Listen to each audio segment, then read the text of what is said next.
Boa noite a todos. É com grande alegria que nós vamos meditar juntos sobre as palavras do Evangelho de hoje. E antes de iniciarmos com o tema desta noite, vamos fazer uma pequena prece para nos unir em pensamentos com o Pai Maior. Pai de infinita bondade e amor, obrigado por essa união, por esse instante, por podermos meditar sobre o Evangelho. Nos oriente nesse instante, Senhor, que as nossas percepções estejam claras, que a nossa mente esteja cheia de boa vontade, que possamos meditar sobre o Evangelho e colocá-lo em nossas vidas. Esteja conosco neste momento e sempre, Senhor. É uma grande alegria, né? Falarmos sobre o Evangelho, estudarmos, né? E hoje a gente vamos falar sobre o capítulo 14. E antes de iniciarmos o capítulo 14, que parece que foge um pouquinho do que vem da sequência que o Evangelho vem nos apresentando, mas quando nós olhamos mais nitidamente, tem uma sequência lógica, né? Com Kardec, inspirado pela espiritualidade, ele colocou os ensinos de Jesus do Evangelho, né? Deste livro, no Evangelho segundo o Espiritismo, de uma forma que nós possamos caminhar no pensamento de Jesus, né? E isso nos auxilia muito na compreensão do Evangelho, na proposta de colocar o Evangelho em nossas vidas, né? Então, no capítulo 1 do Evangelho, nós temos não vim destruir a lei. Então, Kardec inicia explicando que os ensinos de Jesus nos levam a uma compreensão melhor da vida, do Evangelho, do objetivo da vida, do objetivo da ciência, do objetivo das religiões, do objetivo da filosofia. Jesus não vem destruir nada, mas explicar, né? E explica que, no capítulo 2, que seu reino não é deste mundo, que ele vem para nos falar da vida espiritual, né? Vem nos falar pelo objetivo da vida material que nos leva a uma evolução para viver melhor em outros mundos, né? Então, há muitas moradas na casa do Pai, capítulo 3. Nos dois planos da vida, há o espaço infinito e muitas oportunidades de experiências que necessitamos para evoluir, né? Mas ninguém pode chegar a esse mundo melhor, essa morada do Pai, se não nascer de novo, capítulo 4. Então ele vai nos explicando a necessidade de várias vidas, das encarnações, para que nós nos aprimoremos, que haja evolução no amor, na inteligência, né? E no capítulo 5, Kardec inicia as bem-aventuranças, né? Falando que para ver esse reino de Deus, para viver muitas dessas vidas, nós vamos ter aflições, né? Então, bem-aventurados os aflitos. Dentro dessa busca de evolução, vamos falhar, vamos nos perder às vezes por caminhos tortuosos, erramos contra nossos irmãos, às vezes esquecemos os grandes objetivos da vida e egoisticamente prejudicamos nossos irmãos. E aí vem as dores físicas, morais. A dor é o remédio da alma, né? Então aprendemos que toda aflição, toda dificuldade, toda dor, todo sofrimento é justo, porque Deus é justo. Mas a partir do capítulo 6, o Cristo Consolador, essas dores podem ser leves, se nós levarmos o Evangelho em nossos corações. O Mestre alivia nossas dores, nos traz as propostas para não precisarmos mais delas, né? Através de todas as bem-aventuranças que continuam nos próximos capítulos, né? Então aí nós temos como encontrar uma vida sem maiores aflições e encontrarmos essa morada melhor, cumprindo as bem-aventuranças, né? Bem-aventurados os pobres de espírito, os puros de coração, os brandos e pacíficos, os misericordiosos. É dando que se recebe, é amando o próximo como a nós mesmos, amando os nossos inimigos, não sabendo o que faz a mão direita ou o que faz a mão esquerda, né? Resumindo, fora da caridade não há salvação. E dentro desses conceitos sublimes, né, Kardec seleciona nesse capítulo 4, honra teu pai e tua mãe, que parece a princípio desnecessário, pois no capítulo anterior nós já havíamos aprendido amar o próximo como a si mesmo, fazer pelos outros o que quereríamos que fizessem por nós. Essa é a expressão mais completa de caridade. E o mandamento, honra teu pai e tua mãe, é a consequência dessa lei de caridade, de amor ao próximo. Não se pode amar ao próximo sem amar o mais próximo de todos, né, que é os nossos pais. Então, a necessidade e a importância desse capítulo se prende mais a esse imperativo, essa determinação que está nesse mandamento da lei mosaica. Honra teu pai e tua mãe. Esse honrar determina um dever a mais para com aqueles que nos deram a oportunidade desta encarnação, desta vida material. Essa vida é tão importante para a nossa evolução, né? Então, honrar vai além de amar. É necessário juntar esse amor, juntar respeito, estima, obediência. Ou seja, nós temos sim a obrigação de cumprir para com esses nossos queridos, né? De uma maneira, de uma caridade ainda mais rigorosa do que aquela caridade que nós temos para com o próximo, né? Então não é somente respeitá-los, é assisti-los em suas necessidades, cercá-los de carinho, solicitude, é pensar em tudo que fizeram por nós na nossa infância, lembrar das noites mal dormidas, de tudo que fizeram por nós, nos colocarmos no lugar desses pais e assim tratarmos a eles como realmente merecem, né?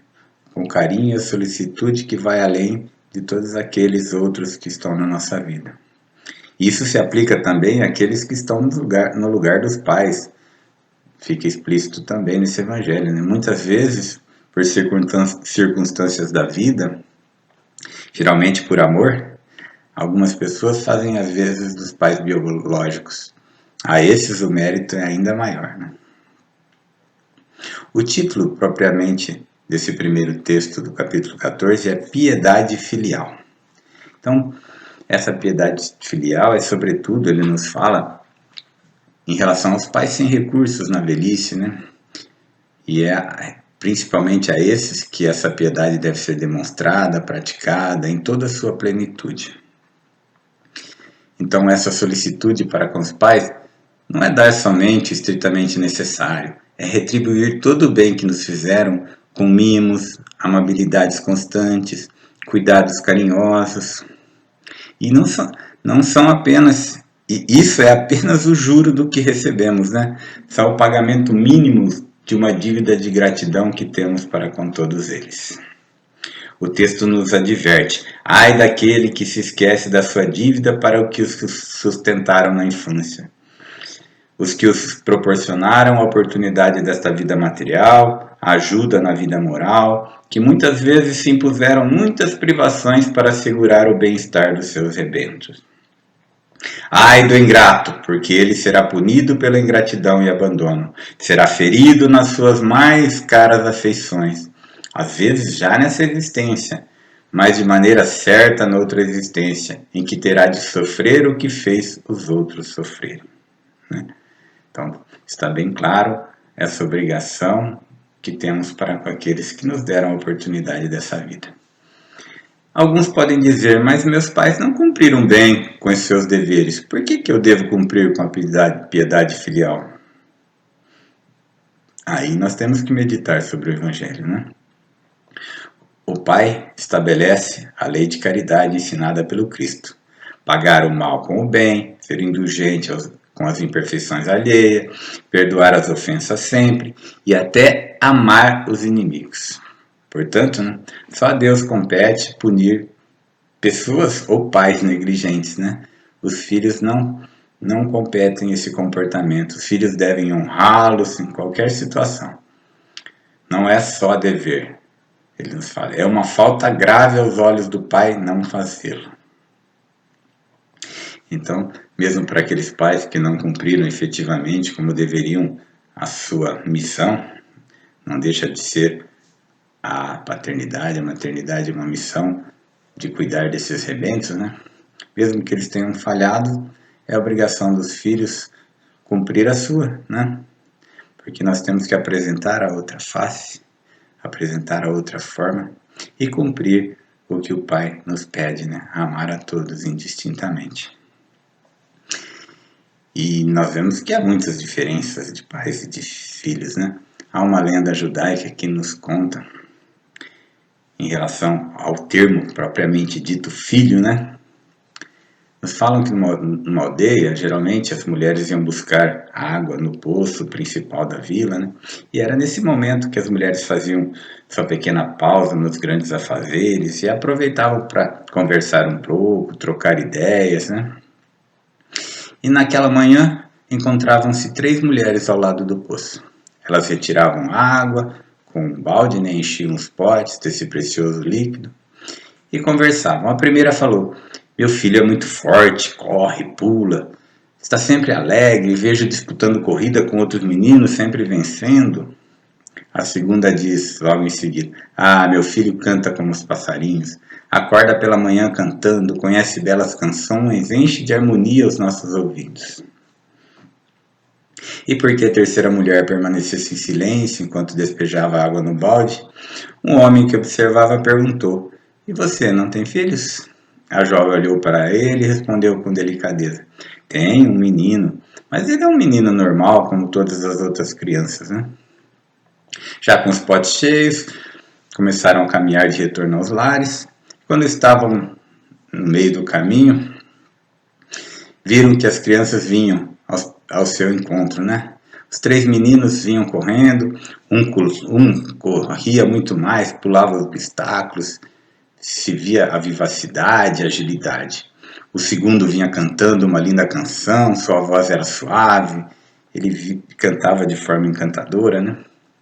E o terceiro simplesmente vinha andando, mas aquele, ao ver a sua mãe, correu na sua direção, a abraçou com especial carinho, como se lhe desejasse transmitir energias novas. Depois ele se abaixou, pegou o pote cheio de água e foi andando rumo à casa.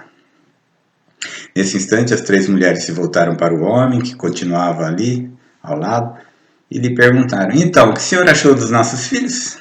O homem levantou-se, demonstrando que já ia pegar o seu caminho, e de forma sábia disse: realmente, acabei de ver 3 meninos bonitos e saudáveis, mas vi apenas um filho. Então, a palavra filho nos remete a essa dedicação também aos pais, assim como dos pais por eles, né? E é tão importante isso que o Decálogo, as leis, os 10 mandamentos, né? Que foram redigidos pelas formações espirituais por Moisés, né? O seu mandamento em relação a isso é: honrarás o teu pai e tua mãe para teres uma dilatada vida sobre a terra que o Senhor teu Deus te dará. Então, é um dever junto com uma promessa. Era uma promessa espiritual à época de Moisés para aquele momento de buscas e de pouco entendimento do povo. A promessa de uma condição de vida melhor aos que cumprissem essa sagrada missão de cuidar dos pais, né? Com a chegada do Cristo, a promessa fica ainda mais explícita, pois sempre somos recompensados na vida espiritual, no reino dos céus, segundo o Mestre, pelo bem praticado. E esse bem, honrando nossos pais e nossos pais, é um grande bem, né? Então sabemos, nós espíritas em particular, que receberemos as bênçãos de uma vida espiritual mais plena e a certeza de que estaremos ligados por laços de amor, de ajuda mútua, por muitas encarnações, se cumprirmos nossos deveres filiais e também paternais, conforme o caso, né? Quantas dificuldades de convivência, quantas relações de ódio, quantas inimizades são desfeitas quando famílias são construídas na carne. Aí aparece a oportunidade de ajustes, né? De reencontros, às vezes dolorosos, mas que funcionam como atenuantes. Então, assim como a ternura paterna, a ternura materna coloca amor em corações cheios de ódio, quando esses corações recebem um carinho, esses corações também transbordarão de amor na velhice dos pais, né? Esse é um dos grandes objetivos das encarnações. É aquela frágil criança, aquele reencarnante, que necessita de cuidados naquele corpo frágil, né? Ele reaviva o amor que há dentro de todos nós, quando temos essa ser nos nossos braços, né? Então sabemos que nem sempre as famílias são formadas por amor, nos dois planos da vida, mas com certeza são formadas para o amor, para esse reencontro de corações, às vezes, que tiveram dificuldades, né? Em relação a esse tema dos ensinos deste capítulo, Kardec também nos relembra a passagem do Evangelho, no ensino do Cristo, contida tanto em Marcos como em Mateus, referente ao momento em que o Mestre é cercado de pessoas que o ouviam, que ouviam suas palavras, lhe davam atenção, que estavam sempre ao seu redor. E em determinado dia ele foi procurado por sua família, que não concordava propriamente com seu proceder, né? Ainda não tinham entendido a sua missão e queriam retirá-lo daquela situação. Então alguém informa ao mestre que sua família está à sua procura. E o mestre diz assim: quem é minha mãe? Quem são meus irmãos? Olha para todos aqueles que estão sentados à sua volta e lhes diz: eis aqui minha mãe e meus irmãos, porque o que fizer a vontade de Deus, esse é meu irmão, é minha irmã, é minha mãe. Alguns poderiam dizer que o mestre mostrava indiferença com os familiares, visto que nos relatos evangélicos a família era um pouco contrária, não compreendia sua missão, né? Mas o mestre queria, naquele momento, era enaltecer e explicar a diferença entre família corporal e família espiritual. E nem sempre são a mesma coisa, como falamos há pouco, né? Os laços de sangue não estabelecem necessariamente laços espirituais, nos ensina. O corpo procede do corpo, mas o espírito não procede do espírito. Sabemos disso, né? O pai e a mãe não geram um espírito. Espíritos são gerados por Deus. O que eles geram é um corpo, que um espírito vai animá-lo. E às vezes esse espírito que anima esse corpo é mais antigo, às vezes mais sábio do que os próprios pais. O que ter um corpo para o nosso uso, por si só, já é uma grande bênção, né? Uma oportunidade para nosso desenvolvimento intelectual, moral, oportunidade de desenvolvimento para todos os que estão envolvidos naquela família, né? E geralmente os espíritos simpáticos, ligados por afeições anteriores, encarnam numa mesma família, para se apoiarem nas lições da vida, para continuarem esses laços de amor. Mas acontece muitas vezes que vêm para uma família seres completamente estranhos, ou mesmo até antipáticos, né? Que necessitam servirem aqueles de provas, renovações de laços, às vezes expiações, né? Então, os verdadeiros laços de família nem sempre são os de sangue. Assim, aqueles laços de simpatia, de comunhão de pensamentos, tudo aquilo que une os espíritos antes, durante e após as encarnações, né? Então, dois seres nascidos de pais diferentes podem muitas vezes serem irmãos pelo espírito, mais do que se fossem pelo sangue. Sentem-se atraídos, tornam-se grandes amigos. E algumas outras vezes, filhos dos mesmos pais, irmãos de sangue, podem se repelir, não se unem como uma verdadeira família espiritual.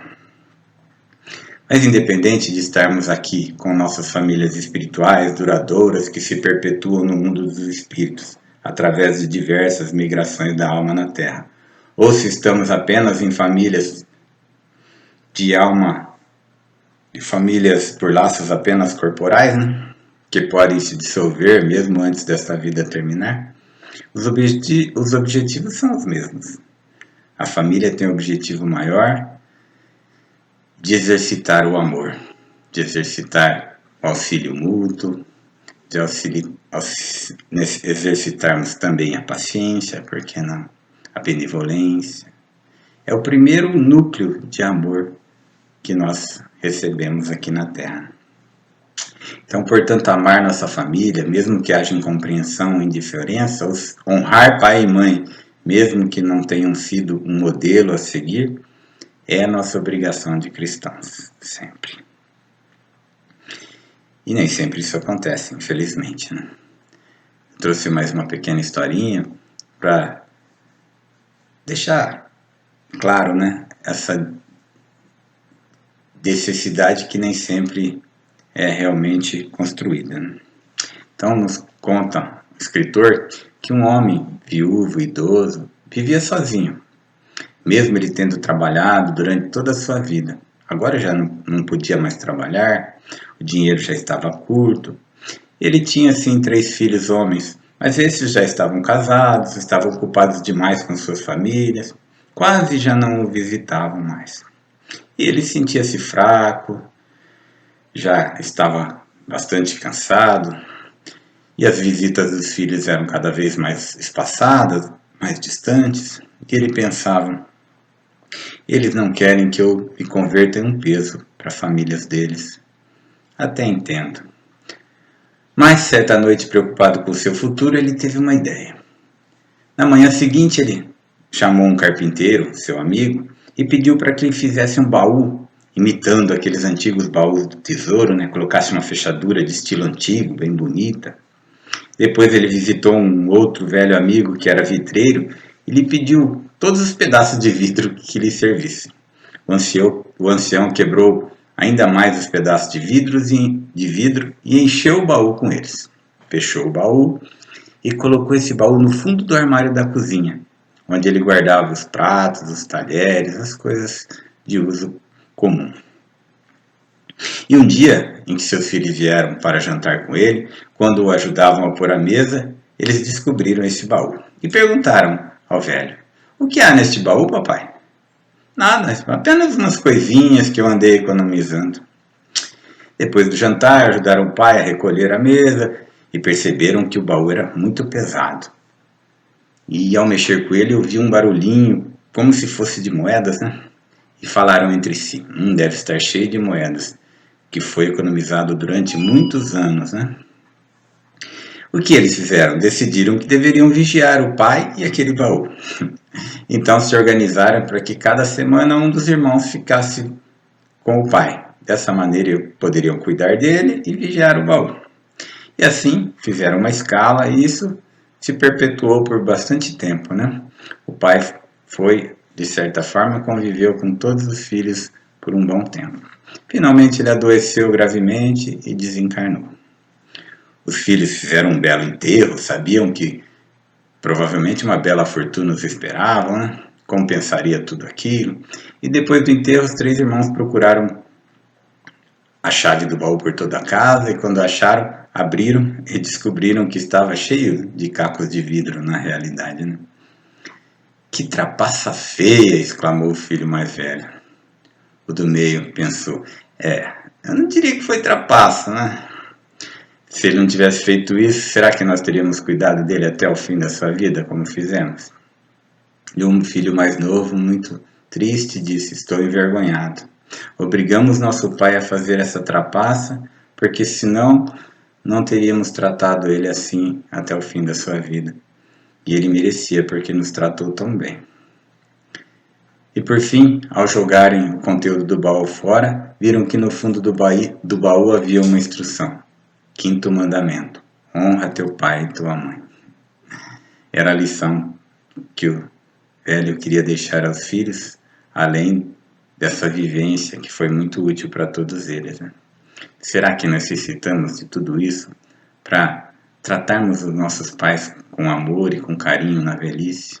Será que precisamos que eles criem um artifício para que nós possamos cumprir a nossa obrigação? Esperamos que não, né? Então a mensagem é: cuide enquanto eles estão contigo. Vamos agora às nossas vibrações, aproveitando essas ideias que o Evangelho trouxe em nossas mentes, não é? Então eu peço que elevem suas mentes ao Pai. Pai de amor e bondade, rogamos nesta noite em especial por todos aqueles que estão terminando sua jornada terrena, por aqueles que cuidaram de muitos corações, que trabalharam uma vida toda, que fizeram e criaram sorrisos, aprendizados. A todos os nossos idosos, Senhor, abençoa-os, ilumina-os, dá-lhes a eles um término tranquilo e sereno. E ao entrarem à pátria espiritual, sejam recebidos na sua glória e nas suas bênçãos. Rogamos, Senhor, por todas as famílias, núcleo central de amor, que haja sempre amor, que as famílias estejam unidas por laços cada vez mais duráveis, efetivos, de apoio, de sustentação. Ampara todas as famílias, Senhor. Rogamos por nossas famílias, Pai, que elas sejam abençoadas por Ti e que possamos cumprir sempre as nossas obrigações, como filhos, como pais, como os avós. Tudo que o Senhor colocar em nossos caminhos, que possamos ser sempre apoio a todos aqueles nossos queridos irmãos que vivem no nosso lar. Ampara todos nós, Senhor, hoje e sempre. Obrigado a todos.